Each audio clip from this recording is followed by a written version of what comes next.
सात सखिया मिली एक मोती अवरु से एक मोती हो।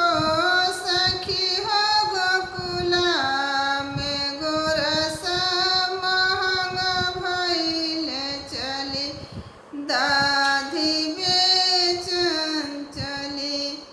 सखी हो गोकुला में मखना महंग भइले चली दाधी बेचन चली। सात सखिया मिली एक मोती अवरु से एक मोती हो। सखी हो गोकुला में गोरस महंग भइले चली दाधी बेचन चली। सखी हो गोकुला में गोरस महंग भइले चली दाधी बेचन चली।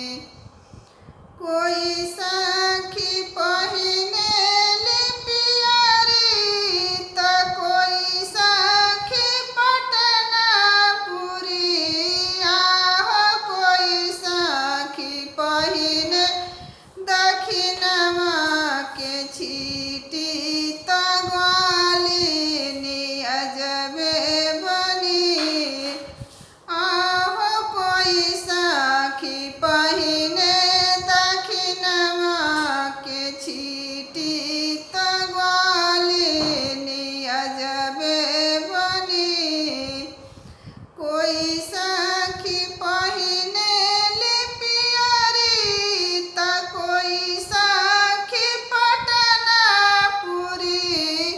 आहो कोई सखी पहिने दक्षिणवा के छीटी तब ग्वालिनी अजबे बनी।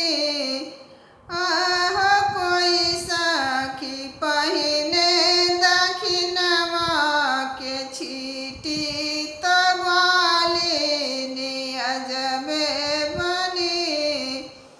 कोई सखी लिहली घिवा गागर कोई सखी दही गागर हो।